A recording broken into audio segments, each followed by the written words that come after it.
Estamos começando mais uma Sala de Líderes, um canal especial para você que quer desenvolver, crescer, ter a visão de empreendedor maior. E hoje uma pessoa especial para estar aqui com a gente, conversando, debatendo. Você que gosta do mercado imobiliário, agora é a hora da gente aprender um pouquinho mais. E você que não faz parte do nosso canal ainda, se inscreva aqui, aperta ali o curtir também, para estar junto com a gente, engajado aí. A gente traz vários líderes que fazem a diferença nesse país, porque a gente quer que você mantenha a chama da sua liderança acesa e faça o negócio acontecer de fato.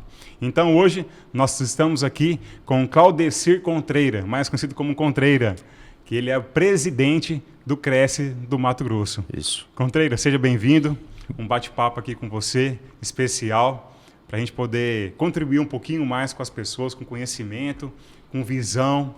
Eu quero saber, entender um pouquinho mais do que passa pela sua cabeça aí, que tem a visão da sua totalidade do mercado imobiliário e de corretores também. Okay. Muito obrigado pela sua presença. Eu que agradeço, uma alegria estar aqui em Primavera do Leste, é satisfatório estar aqui no teu programa, que eu já disse ao Jonas, ao nosso parceiro Daniel aqui, nosso líder que organiza o mercado para nós, que aqui é uma grande escola, né? Quando você senta para conversar com quem entende do assunto, quem tem entrada na sociedade, quem realmente é conhecido, as pessoas buscam cada vez mais conhecimento através dos programas iguais aos seus. Para mim, é uma satisfação estar aqui.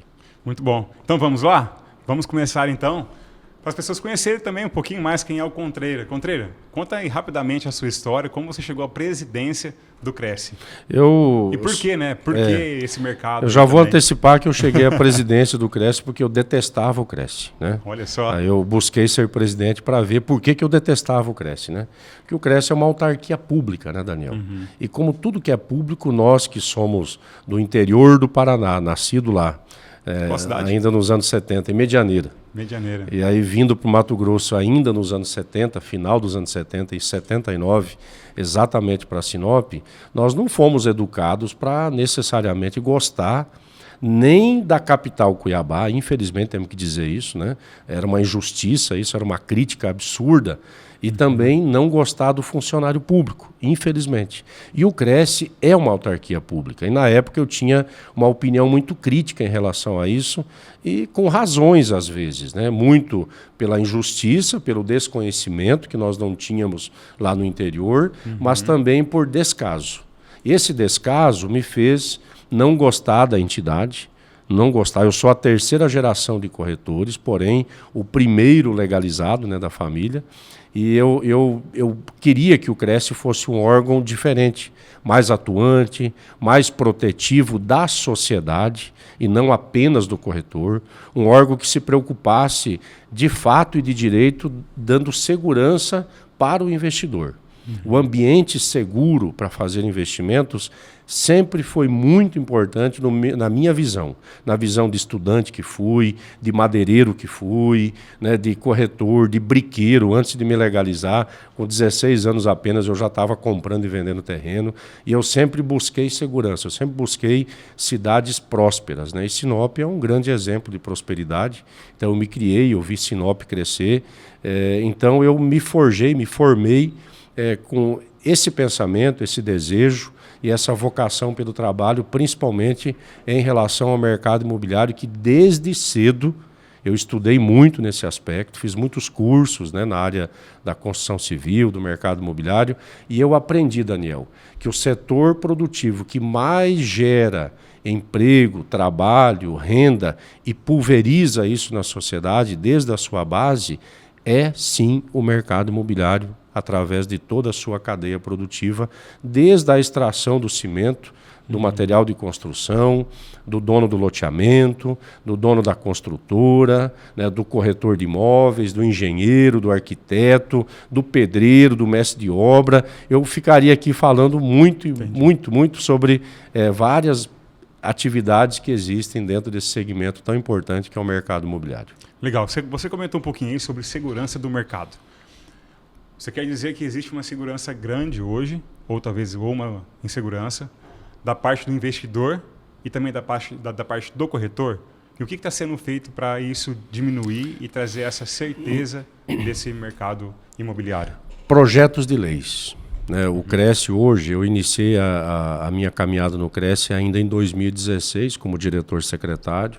Eu me tornei vice-presidente no mandato seguinte. Aí em 2021 eu montei uma chapa, vim para presidente, disputei com o meu ex-aliado. Agora em 2023, 24, disputei novamente a reeleição, dessa vez com mais 2 chapas, uma chapa liderada pela FEComércio, pelo Secov, outra pela rede de ensino CETEP, e nós fomos reeleitos com 70% dos votos válidos, né, no universo aí de mais de 20 mil corretores. Então esse resultado eleitoral fez eu entender que agora em 2025, mas já havia iniciado em 24, que o Cresce Mato Grosso deveria dar uma guinada na questão de projetos de leis que contemplassem a segurança, que trouxesse isso para a sociedade e também para o corretor. Então, lá em 2023, nós já iniciamos um problema, que inclusive nasceu parte dele aqui em Primavera. Na época não era reconhecido a presença do corretor nas vendas dos produtos oriundos do Ser Família Habitação do Governo do Estado, das faixas 2 e 3. Para a pessoa comum entender, faixas 2 e 3, eu estou falando de famílias que ganham entre 4 a 8 mil reais. Hoje talvez um pouquinho mais, eu não estou bem atualizado, mas na época era isso. E eu não estou falando, portanto, de pessoas carentes. Eu não estou falando do programa de arrendamento habitacional. Estou falando da comercialização de imóveis. É o financiamento. Por mais que o prefeito colocasse a área do município para construir, por mais que o governador desse, através da MTPAR, o subsídio, por mais que houvesse um recurso pequeno do Minha Casa Minha Vida do governo federal, pelo menos 80% desse montante ainda é financiado. Ou seja, há uma compra, uma relação de compra. E isso foi muito difícil para o prefeito, na época, entender aqui em Primavera e também em outras cidades, mas aqui em primeiro lugar, e, consequentemente, para a construtora que ganhou essa licitação. Então, nós tivemos que, além da lei federal, que já garante essa fatia de mercado ao corretor de imóveis, nós tivemos que entrar na Assembleia Legislativa e criar um projeto de lei que eu próprio escrevi. E o deputado Eduardo Botelho, presidente da Assembleia, na época, apresentou o projeto com o apoio de vários outros deputados, como destaco aqui os deputados Júlio Campos e também a deputada Janaína Riva, que foram os cabos eleitorais mais fortes para aprovar esse projeto. Após a aprovação, ainda tivemos o veto do governador. Ele não entendeu o projeto, vetou e nós derrubamos esse veto. Então, nesse momento, foi assim um divisor de água, né? Eu entendi que o Cresce, enquanto instituição, deveria, sim, de fato e de direito, na prática, no dia a dia, exercer liderança sobre vários projetos de leis. E de lá para cá, a gente tem construído outros e apoiado outros projetos e, inclusive, indicado relatores na Câmara Federal para outros projetos, como é o caso do projeto de lei 6.088, por exemplo, do deputado Zé Trovão, de Santa Catarina, que eu próprio, né, através de um bom relacionamento com ele, indiquei o relator desse projeto, que ainda não foi aprovado, mas está em fase adiantada, negociações, né, com a Frente da Agricultura, mas o objetivo é trazer a propriedade rural para meio hectare. Hoje, são 2 hectares na Baixada Cuiabana, a propriedade mínima, né, o módulo mínimo rural, e 4 hectares aqui em Primavera e no restante do estado. E eu sei que existem muitos fatiamentos de pequenas propriedades sem documentação. E o corretor não consegue fazer a venda dessa propriedade, o pequeno produtor não consegue pegar um recurso num banco, porque não tem a escritura pública, o município não arrecada impostos, o cartório também não, ou seja, há um prejuízo generalizado. Então, com a aprovação desse projeto de lei, a gente estima que pelo menos 70 mil propriedades, pequenas propriedades em Mato Grosso serão contempladas. Olha o impacto disso, quanto recurso isso trará. Né, quanta fomentação imobiliária possibilitará. Você pode pegar uma área sua e fazer, por exemplo, uma espécie de condomínio rural voltado para o turismo. A Primavera é um município rico, Sinop também, um exemplo, Lucas, Sorriso, mas essas pessoas que lá cultivam soja ou milho, eles gostam de ter uma pequena propriedade, talvez perto de um rio, que sirva de lazer para a família, porque aqui nós não temos praia, né? Exatamente. Então a nossa praia seria o rio. E essas propriedades às vezes corta lá meio hectare, é muito chão, né? Para alguém carpir, né? Para alguém roçar, para alguém cuidar, para uma pessoa de idade. E se você possibilita aí esse corte, já ajuda. Em vez de 4, meio hectare, talvez a gente dê conta fazendo um mutirão e todos carpirem a propriedade e conseguir mantê-la organizada. Então, o CRES vem se preocupando com isso. Aprovamos essa lei que eu disse na Assembleia sobre dar direito ao corretor na venda desses imóveis. E resumo aqui, volta um pouquinho atrás. 38 milhões de reais em honorários serão gerados através dessa aprovação de lei para o bolso do corretor. Só que é só o corretor? Não. Para a prefeitura, as prefeituras estavam abrindo mão de alguns impostos. Isso eu alertei o prefeito de Lucas do Rio Verde na época em televisão. Falei, prefeito, o senhor sabia que o senhor está fazendo renúncia de receita? O senhor não tem autorização para isso. O senhor só é o prefeito, o senhor não é o dono do município. O senhor está renunciando ao ISS, que o corretor recolhe quando ele faz uma venda, na emissão de uma nota fiscal. A prestação de serviço. Com certeza. Então a gente foi ajustando isso e hoje as obras estão em andamento, vários municípios lançaram, Sinop, por exemplo, 3.000 habitações, aqui acho que foi mais de 500, 600 unidades. Então, no total, são 40.000 habitações que está no projeto. E por isso que eu disse aqui no começo, em honorários chegará a uma cifra próxima de 38 milhões para o corretor e esse dinheiro vai girar na cidade. Ao passo que antes, essas construtoras, por serem de fora, levavam essa fatia do recurso também embora. E esse dinheiro vai circular aqui. Então, digo a você que sim, o CRES tem feito o seu trabalho hoje muito com leis. Outra lei importante, se você me permite continuar, é uma lei que nós apresentamos agora no Senado Federal, através do senador Wellington Fagundes, que é o projeto de lei 1898/2025, que tem por objetivo tornar criminoso a pessoa que se propõe a vender imóveis sem ter autorização para tal. E aí, às vezes, alguém fala, mas é um exagero, pode ser que eu faça negócio com alguém que é ilegal, faça um brick, um rolo, depende de onde você veio, uma gambira, como se diz em Goiânia, um brick, como se diz no Sul, e dê tudo certo. Mas e quando dá errado? Quem que paga? Quem que devolve? Quem é responsável? Quem vai devolver o dinheiro para aquele pai de família que guardou um dinheirinho talvez a vida inteira para comprar um imóvel e foi um espertalhão ilegal, levou aquele dinheiro embora e aquilo na sua origem não é crime. Não é crime. É apenas uma contravenção penal. Deveria ser crime há muito tempo, no nosso entendimento. Porque o mercado ficará mais seguro, sim, as pessoas se sentirão mais seguras, o corretor de imóveis vai se sentir mais seguro e mais prestigiado pelo trabalho dele, porque sabe que ele paga o conselho, ele se filia ao conselho, ele faz o curso dele, mas sabe que vai ter o retorno e vai ter a proteção necessária. Então o senador Wellington Fagundes apresentou esse projeto. Novamente, foi eu que escrevi esse projeto e ele apresentou no Senado agora, no dia 28 de abril agora de 2025, nós estamos trabalhando no sentido de aprovação desse projeto. Outros projetos nos preocupam, e eu vou dar como exemplo aqui a reforma tributária. Deixa só, antes de você falar de reforma, eu já até anotei aqui, que eu acho que é um assunto muito importante para a gente poder falar. Eu deixo você comentar porque é importante esse tipo de informação para o público que está nos assistindo. E essa lei, por exemplo, que você comentou por último, né, a 1898, né, 898. que está sendo criado, é importante todos saberem disso, que é crime. Precisa fazer. Ainda não é, né? Nós estamos trabalhando para aprovar a lei. Mas a pessoa que quer trabalhar nesse meio, ela precisa passar por um desenvolvimento. Um curso. Né? E tem essa possibilidade. Exato. Né? É por isso que está o CRES aqui, para trazer esse tipo de recurso e possibilidade para que as pessoas façam da melhor forma possível. Com informação, certo? O CRES, só para você entender, para as pessoas às vezes não se perderem, muitos confundem com uma associação. O CRES não é uma associação.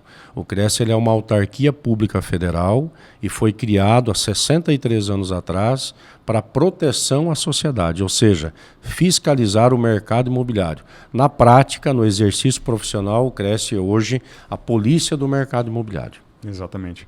Falando um pouquinho mais sobre o CRES, você comentou sobre as leis, certo? Antes de falar de reforma, eu queria que você comentasse quais hoje estão sendo as maiores demandas e ações do Cresce no estado do Mato Grosso. Fora as leis. Fora as leis seria a integrar o estado do Mato Grosso. Nós já nos elegemos e reelegemos prometendo para o corretor mato-grossense a integração, a descentralização da gestão do Cresce na capital. Lembra que eu disse no início da fala que eu vim para o Cresce, me tornei dirigente, depois presidente, mais recentemente porque não gostava do Cresce? Sim. É justamente dessa parte que eu não gostava. Do Cresce Capital, do Cresce Mato Grosso, que nunca foi Cresce Cuiabá, mas era administrado como tal. Em Cuiabá? Só em Cuiabá. Nós tínhamos 2 escritórios apenas no interior, em 2021. Hoje, nós já temos, contando com a capital, 9 cidades com sede física.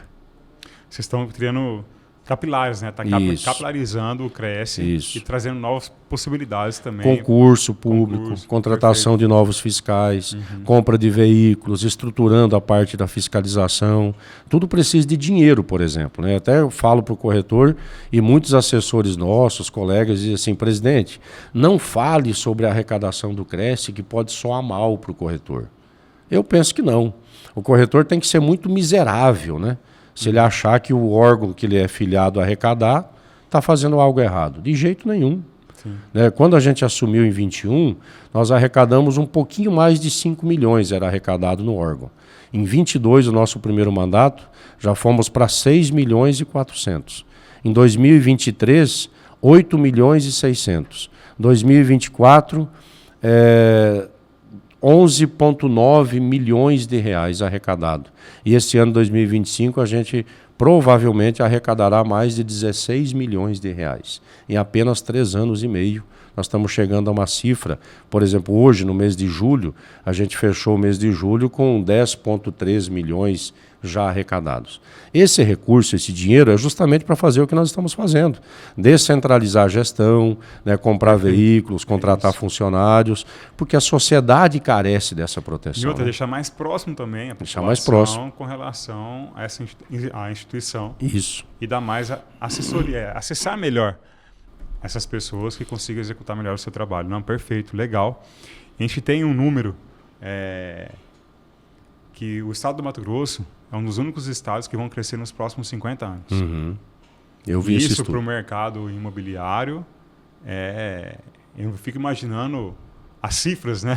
Sim. Com relação à movimentação desse mercado.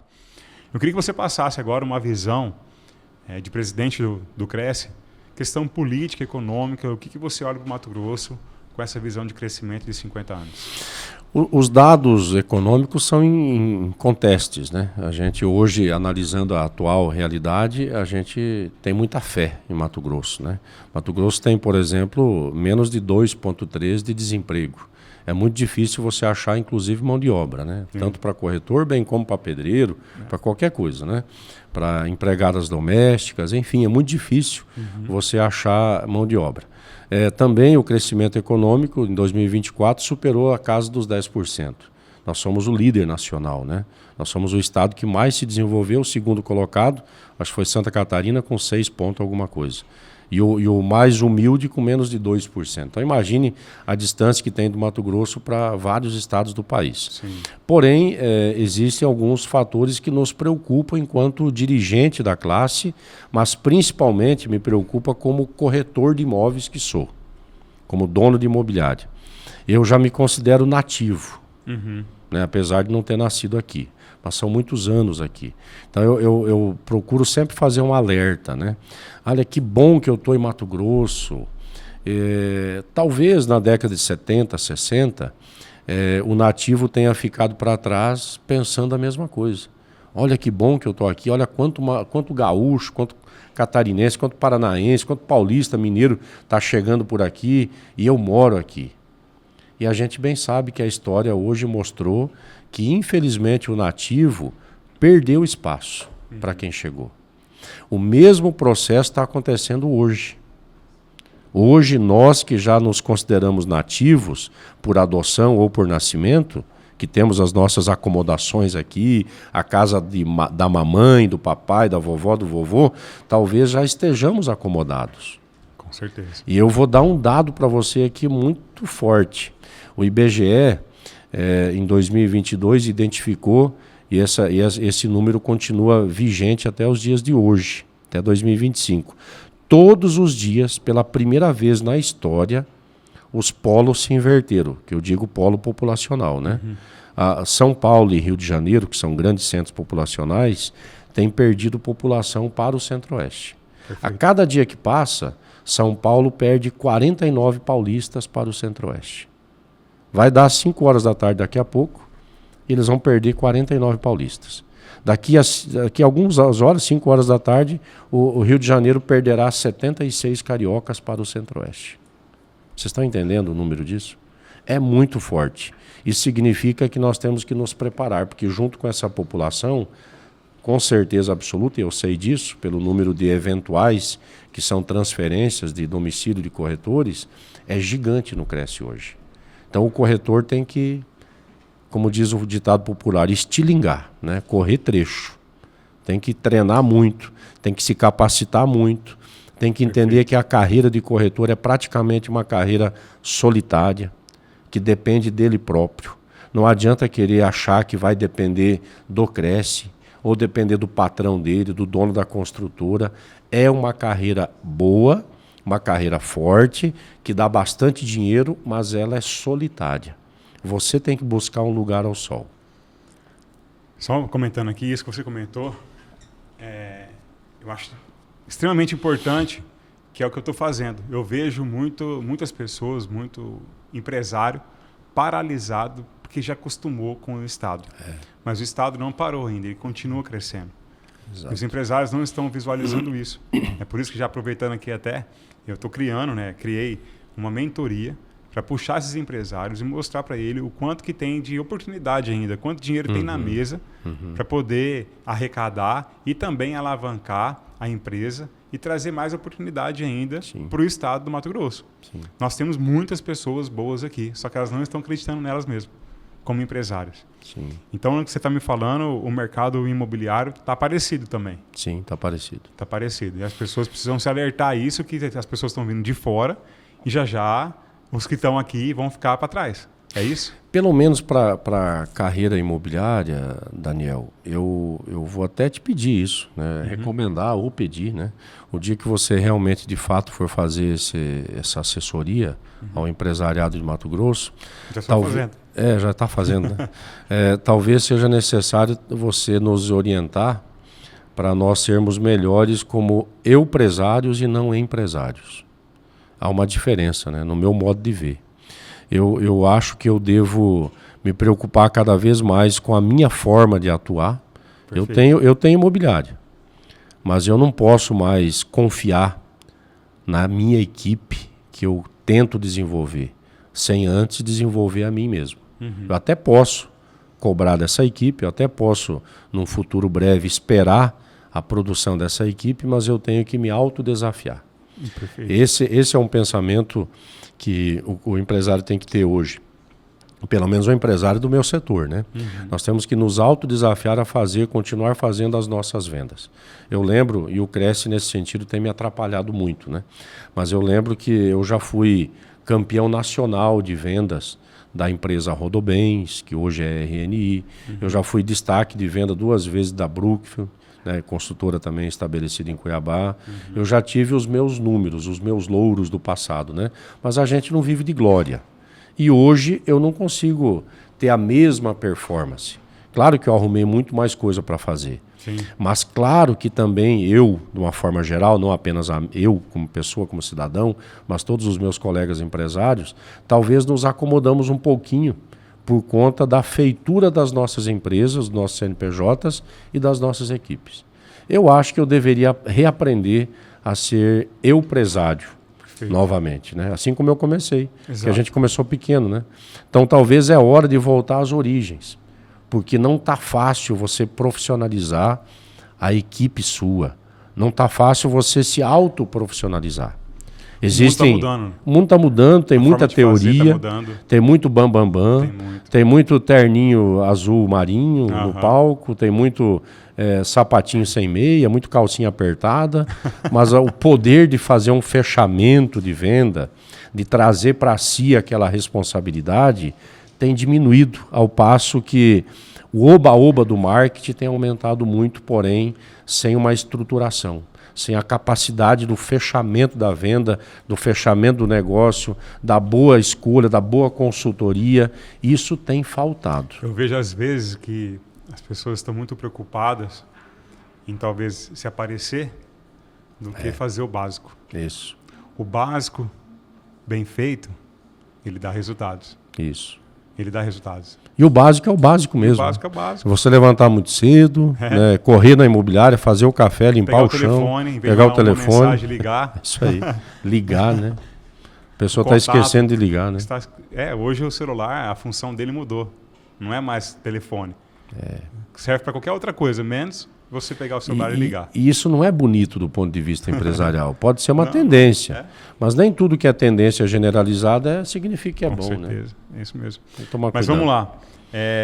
Comenta um pouquinho então aqui agora sobre a reforma tributária. Da mesma forma que nós temos essa oportunidade de crescimento no Mato Grosso nos próximos 50 anos, e o mercado imobiliário com certeza vai fazer grande parte disso, né, grandes movimentações na economia do Estado, nós temos uma preocupação que é a reforma tributária. Que o Estado do Mato Grosso vai ser muito penalizado por isso. Sim. É um dos estados também que vai mais perder recurso. Com certeza. Por causa dessa reforma tributária. Sim. No lado imobiliário, quais são as preocupações hoje e o que nós podemos fazer para poder reverter essa situação? Olha, primeiro eu devo dar uma pincelada aqui na característica do Congresso, talvez, né? O Congresso que é responsável por isso, é o Legislativo. Exato. Por mais que se fale, é o Executivo, é defeito da Presidência da República, pode até ser. Mas é um Executivo que manobra o pensamento, o desejo, a alma e o espírito do Congresso. Esse Congresso que a gente tem, ele não nos atende mais, ele não serve mais. Nós estamos falando de empreendedorismo aqui, estamos falando de treinamento aqui. Deveria treinar o Congresso. Congressistas hoje não entendem praticamente do assunto que é colocado na mesa, não que ele seja um profissional eleito para ser um especialista em construção civil. Ele é um deputado, ele é um senador, mas ele tem que buscar assessoria, ele tem que começar a se preocupar com esses assuntos técnicos. Eu acompanhei a reforma tributária, como eu fazia parte de uma comissão lá do COFES que atende a questão legislativa, né? E eu via que se nós não chegássemos nos deputados nossos, da nossa base, nossa frente parlamentar lá, e do senador, e colocasse um papel na frente dele, é muito difícil achar tempo para isso com um senador ou um deputado, e praticamente pegar a mão dele para assinar ou votar, apertar o dedo lá, não aconteceria nada. Nós diminuímos muito o impacto sobre a construção, sobre a venda de imóveis e sobre a locação de imóveis. Mas diminuímos dentro de uma possibilidade possível, como diz o outro. Dentro do limite do possível, né? Mas esse limite ainda não é o suficiente. Se nós chegarmos em 2030 com a carga tributária que foi aprovada e que começará a vigorar em 2030, muitos de nós não seremos mais empresários. Muitos não serão mais construtores de imóveis ou loteadores. E isso a sociedade não entendeu. O empresário ainda não compreendeu, assim como 70%, 80% dos congressistas também não compreenderam. Então não dá. Eu digo aqui por conhecimento, por vivência, que se nós mantermos a reforma tributária como ela foi feita, nós não aguentaremos 2030. Então nós temos que repensar. E nesse momento eu tenho tentado fazer a parte do Cresce Mato Grosso e talvez um pouco mais, né? Nós trouxemos agora como projeto, como iniciativa, isso é muito recente, começamos a discutir tem menos de 10 dias com o Senado, na pessoa do senador Wellington Fagundes, que é aqui de Rondonópolis, essa região de vocês aqui, uma reavaliação da reforma tributária para o segmento da construção civil e do mercado imobiliário. A ideia nossa é que a gente coloque o empresário, desde do extrator do minério do cimento, o material de construção, o engenheiro, o arquiteto, o corretor, o dono do loteamento da construtora, todos numa sala, numa mesa, para conversar sobre isso, para dialogar sobre isso, estudar números, junto com o Senado, junto com algum outro deputado federal. Porque, de fato e de direito, é lá que vai mudar. Sim. Não é o Executivo, é o Congresso. Depende do parlamentar. E esse parlamentar ele tem que ser informado, ele tem que ser cobrado, ele tem que ser pressionado. Hoje é muito difícil você levar a sociedade a cobrar o seu parlamentar. A sociedade hoje tem tanto aparato tecnológico de comunicação, Daniel, que ele se perde. Eu sou um ser conectado. Conectado para quê, para quem e para qual objetivo? Sim.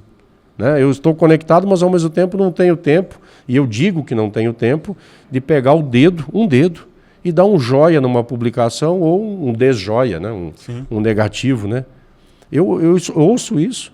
Olha, eu vou aprovar um projeto de lei, eu escrevo um projeto de lei, apresento lá, eu tenho que quase que implorar para uma população, para um corretor ou um empresário, colocar a opinião dele lá Uns não sabem colocar a opinião mesmo, né? Outros não têm vontade, outros não acreditam, outros têm preguiça, e tem vários que não têm tempo. Mas é incrível, exige, né? E depois reclama, né? Tenta exigir, mas nem sabe exigir também. Sabe. Então, isso tudo tem que ser feito na base. A sociedade tem que entender. As entidades estão escondidas. Hoje, várias entidades têm diretoria delas próprias. Elas não são diretoras de um conjunto da sociedade. Eu não vi, por exemplo, e me perdoem aí os meus pares, né, líderes de outros segmentos, eu não vi, por exemplo, o pronunciamento do presidente da Fiente com contundência sobre essa questão que nós estamos passando agora com a ameaça do tarifaço do governo americano. Eu não vi a FEComércio, por exemplo, falando sobre esse assunto. Eu não vi o Sindicato da Construção Civil falando sobre esse assunto. Eu não vi o presidente do CREA falando sobre esse assunto, o presidente do CAL, dos arquitetos falando sobre esse assunto. Eu estou vendo a mim mesmo. Tem alguns dias que eu tento falar, mas não é o suficiente. E parece que está todo mundo meio com o cérebro anestesiado. Ou não sabem falar, ou não querem falar, ou estão com medo de falar. Sim. Talvez medo da ditadura aí que está em andamento nesse país. Mas nós não podemos se acovardar, né? Nós temos que, no mínimo, exigir que os nossos congressistas se posicionem com clareza. Não dá para ficar desviando assunto, pegando leve num assunto tão importante que agora está em jogo até a liberdade de expressão, né? Então está muito difícil conviver num ambiente como esse. Perfeito, muito bom. Queria que você comentasse aqui agora quais são os maiores desafios dos corretores novos que estão chegando aí. E que recado você poderia deixar para eles, para esses novos? A capacidade de assistir um vídeo por mais de 15 segundos. Desculpa a sinceridade, mas eu sou corretor antigo, eu tenho corretores mais antigos que eu na minha imobiliária e tenho meus filhos e tenho outros jovens. Sim. Eu tenho uma composição lá bem mista, né? E eu vejo a enorme dificuldade. A pessoa, infelizmente, o cara se forma, a qualidade de ensino nesse país tem caído, né? É uma realidade. Eu não posso ficar aqui elogiando algo que não merece elogio. E as pessoas, ao invés de se preocuparem com isso, elas se aliam a isso, elas gostam disso. Olha que beleza, é tão fácil fazer um curso de corretor. Muito fácil. Alguns até se arriscam, eu sou muito sincero aqui. Eu sou amigo do cara da escola, vou até dar um jeito lá para fazer uma prova mais fácil, vou passar rápido. Fica ansioso por pegar a carteira dele de corretor. Ele pega a carteira dele, paga a anuidade para o Cresce e, infelizmente, não tem capacidade para ler meia página de uma folha de caderno. Não quer saber de estudar, ele pensa que ele sabe tudo. Ele sai dali, ele fez um cursinho da entrada no Cresce, ele pagou, ele pensa que se ele pagar, ele já tem o direito de ficar exigindo e se acomodando. Ao mesmo tempo que ele exige, talvez, da sociedade como um todo, porque ele não é só o Cresce, ele exige de todo mundo, até de Deus, né? Ele cobra até Deus nas orações dele. Sim. Mas ele não se esforça. Eu vejo isso, infelizmente, hoje. Eu sou crítico nessa parte. não estudam, no geral, não estou falando individualmente, tem vários jovens aí que são grandes destaques, mas no geral o jovem não tem se preocupado em se profissionalizar, em se aperfeiçoar. E o velho, pelo menos já aprendeu no passado, ele consegue fazer um fechamento de venda, consegue colocar o cliente dele na mesa, consegue, como nós dizíamos no passado, pegar o talão de cheque do bolso do cidadão e assina aqui, está fechado o negócio. Falta essa capacidade. Então, para o jovem corretor, eu deixo esse alerta. Principalmente agora, com muitos corretores vindo de fora para cá. Nós ficaremos para trás. Existe uma super mídia bonita, linda, um vídeo maravilhoso, mas e aí o fechamento da venda? Né? Então, esse é um fator que me preocupa enquanto dirigente de classe, enquanto empresário principalmente. Exato, perfeito.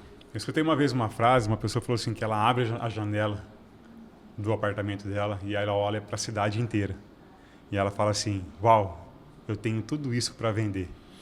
E realmente tem. Ela só achar quem está vendendo e quem quer comprar. Eu só não falei uau e nem abri a janela. Mas eu falo nas minhas falas que eu sou dono de 5% do mundo. É isso aí, é isso aí. É isso aí. É só saber negociar, sentar, tomar tempo, né? Ter um tempo para isso e fazer o negócio acontecer. Isso. Fazer o básico. Como eu gostaria de poder voltar nesse tempo.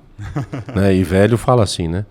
Dá a impressão que a gente está mais velho do que já é. Mas pode voltar. Mas são as tarefas, talvez, da atividade do Cresce, que às vezes tira a gente do foco. Mas como é bom fazer esse processo de venda, né? Eu sou muito fã desse processo da venda, do estudo de gente, de fazer o anúncio, de tentar malhar, igual a gente falava, né? Vamos fazer um malho, né? O malho era telefonar para todo mundo, né?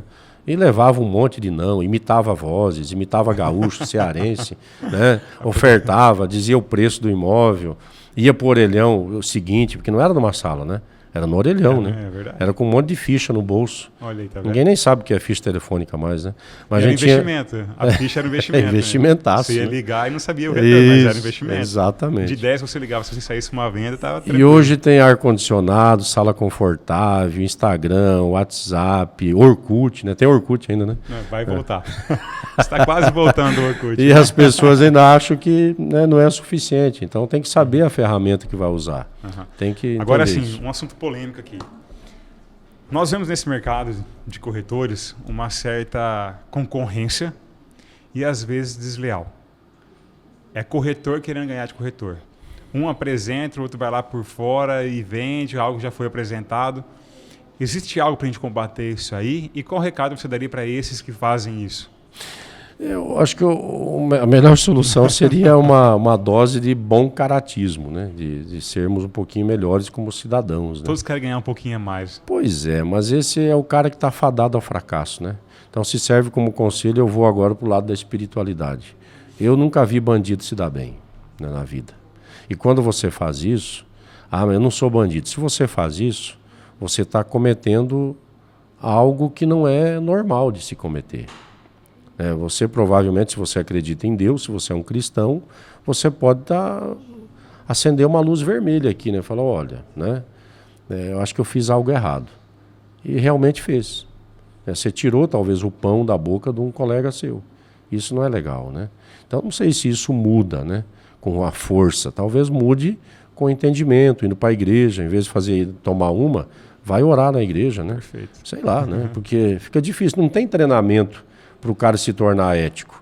Existe a força do braço da lei para punir, mas essa lei não vai orientar, não vai ensinar, infelizmente. Então, acho que cada um tem que fazer a reflexão, tem que entender o seu papel na sociedade, o que você representa para o seu colega, valorizar o trabalho do seu colega, que Deus com certeza te abençoará e você será próspero, né, dentro das suas possibilidades e do seu merecimento.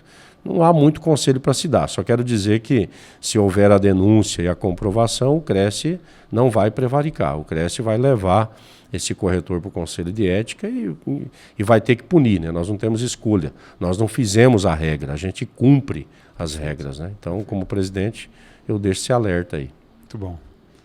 Isso eu gosto de falar, é um assunto polêmico, mas é necessário. As pessoas estão perdendo a credibilidade para poder ganhar mais dinheiro. Isso não pode deixar de acontecer. Não pode. Ética, credibilidade, as pessoas percebem. E as pessoas, elas saem do jogo Porque tudo aquilo que você faz tem uma certa consequência. Com sendo ela certeza. sendo boa ou ruim. Aí depois as pessoas falam, por que eu não estou dando certo? É simples. Olha para aquilo que você está fazendo. Você está né? colhendo o que você está plantando, né? Perfeito. No dia a dia. Para a gente finalizar esse bate-papo, eu não queria finalizar, acho que tem muito mais para poder acrescentar. A gente pode depois marcar um segundo bate-papo. Qual recado você pode deixar para os corretores hoje e para as pessoas que querem investir nesse mercado imobiliário? São dois perfis aí, um para os corretores e outro perfil para quem quer investir. Eu acho que para o corretor ele perseguir o treinamento, a capacitação, buscar o Cresce. O Cresce tem 14 cursos hoje disponíveis. Entre eles, a avaliação imobiliária. Nós estamos tentando agora organizar o curso de correspondente bancário. Né? E aí eu falo, mas eu não quero ser avaliador. O avaliador ele aprende a entender de imóveis. Mesmo que ele não ganhe, não sobreviva da avaliação imobiliária, vai servir para ele no dia a dia, para fazer captação de imóveis, para ofertar esse imóvel, para escrever o anúncio. Né? Hoje tem anúncios, por exemplo, acabei de lembrar aqui, que você não sabe onde o imóvel está. Se ele está em Primavera ou se ele está nos anéis de Saturno. E o cara paga caro para aquele anúncio. Sim. Ele não coloca nem o DDD, né? Se é 66, 65 aqui. Linda casa, lindo imóvel, é lindo mesmo, mas onde que é esse negócio? Você acha que o cliente vai ligar para o cara perguntar onde é? Não vai. Não vai ligar. Ele vai tentar achar lá na busca, lá por cidade, sei lá. Perfeito. Então isso eu acho que o corretor tem que se atentar. Para ele, corretor, eu acho assim, tem uma visão, eu por ser presidente, por ter perseguido isso e ter chegado à presidência do órgão, eu valorizo muito a questão institucional. Eu valorizo muito o interesse difuso, coletivo, sabe? De classe. Então eu penso que o corretor deve começar a se preocupar com isso. Eu acho que ele deve fazer igual o meu finado avô fez lá em Sinop, na década de 80, na Cooperativa Agrícola Mista Celeste, onde os agricultores eram desprovidos de liderança, onde aqui em Primavera também era, e eles começaram a se unir. E hoje eles têm fortes organismos que estão aí coordenados, né, como a ProSoja, a FAMATO, e sindicatos fortes, e não é à toa. Foi fruto da união, né? Fruto de uma visão mais institucionalizada. E hoje essa turma elege seus prefeitos, seus vereadores, seus deputados, seus senadores, né? Por conta dessa organização. Então, para o corretor, além da ética, do treinamento, também a gente tem que pedir isso, que eles sejam mais atentos às atividades do Conselho. Pelo Instagram, pelas redes sociais, que participe, que critique, que sugere, que elogie, enfim, que façam alguma coisa para poder fortalecer esse elo institucional. Para as pessoas é dizer que elas busquem cada vez mais o profissional credenciado, tomem cuidado com golpes, é muito fácil cair em golpe, parar de acreditar em conto do vigário, né? Parar de acreditar numa oferta muito milagrosa, isso não existe. Parar de ficar pedindo galinha morta, vaca morta, sei lá, sabe? Parar com isso, né? Porque todos os dias eu vejo alguém sendo sacrificado. Nesses golpistas de OLX, né, de outros sites, tem que cuidar muito isso. As pessoas têm que buscar cada vez mais consultar se de fato e de direito aquele cidadão que está ofertando o imóvel, ele é inscrito no conselho, ele está em dias com as suas obrigações lá, se ele não tem processos em andamento, se ele eventualmente não foi cassado, né, o registro por alguma falta, alguma falha de ética. Então, esse cuidado tem que ter. Muito bom. Agora eu queria que você deixasse, Contreira, uma mensagem de você para todos os públicos que estão nos assistindo. Contreira, da sua vida, qual mensagem você faria que você daria para todo mundo, conselho ou uma mensagem final aí? Eu acho que dentro dessa linha de pensamento, que eu falo para o meu corretor, né, eu falaria para a sociedade de forma geral, para se tornar mais cuidadosa nas suas escolhas, né? A gente tem pago altos preços por escolhas erradas às vezes. Nós estamos aí vivendo uma pré-eleição, por exemplo, onde os nervos estão aflorados. A gente sabe que o destino do nosso país hoje é muito incerto, né? Nós não temos certeza do amanhã. Nós não sabemos se amanhã a gente vai acordar aí com uma tarifa de 50% ou 100%, por questões de péssimas escolhas. Não é culpa do Trump, não é culpa nem do Bolsonaro, talvez nem do Lula. É culpa, talvez, da nossa própria sociedade, nossa enquanto povo, por ter votado errado, por ter escolhido mal, né? Votar, por exemplo, em presidente ou congressistas que não entendem muito daquilo que a gente precisa que eles entendem. Então, eu acho que esse raciocínio tem que deixar e começar a refletir. Para onde eu vou, o que eu faço, como eu voto, eu estou votando só para mim? Não, você está votando para as suas próximas gerações, né? Olha o problema que a gente está. Olha quantos anos a gente pode demorar para se recuperar o dia que a gente conseguir resolver essa situação, que, na minha opinião, é só o início de um grande problema. Tem muita água para passar embaixo da ponte, eu não imagino, não vejo recuo, eu não vejo solução fácil, eu só vejo solução com coragem. E as pessoas cada vez mais têm que entrar nas redes sociais dos seus representantes e cobrar. Então, como conselho final, torne o Instagram, torne as redes sociais aquilo que foi as ruas na década de 80. De queimar pneu no meio da rua, trancar a rua, né? Colocar madeira atravessada para o cara não passar, protestar, é o que a gente fazia. Hoje, a rede social que é a rua. Então, a rede social hoje é um termômetro para o político. Enquanto nós não apertarmos os nossos políticos, cobrarmos deles soluções, posições firmes, talvez a gente não chegue em nenhum resultado. Que quem tem o poder de mudar é a sociedade através dos seus representantes. Então, perfeito. Esse é um pensamento que a gente deixa. Resumindo aqui dessa nossa conversa, o que ficou claro para mim é: faça parcerias. Saiba fazer parcerias com quem você tomar a melhor decisão com os melhores parceiros. Isso. Sozinho, você pode chegar longe. Com outras pessoas, você pode chegar mais longe e mais rápido. Sim. Então, ou sozinho você pode virar comida de onça, né? Também. E tome as melhores decisões. Para que todo mundo consiga não pensar só em você, né? Pensar nos outros. Tudo aquilo que você faz vai estar relacionado com o outro, não somente com você. Isso aí. Um resumo rápido aqui. Contreira, muito obrigado pela sua presença, pelo seu sim, por estar nesse podcast. Mais uma vez, você que está nos assistindo, obrigado pela sua presença também aqui. Esperamos que você pegue esse conteúdo, aprenda um pouquinho, comece a agir de forma diferente e faça da sua liderança a diferença. Mantenha a chama da sua liderança acesa com esses aprendizados, que eu tenho certeza que você vai chegar mais longe. Muito obrigado. Essa é a Sala de Líderes e vamos lá. Obrigado, fique com Deus. Um abraço a todos. Isso aí.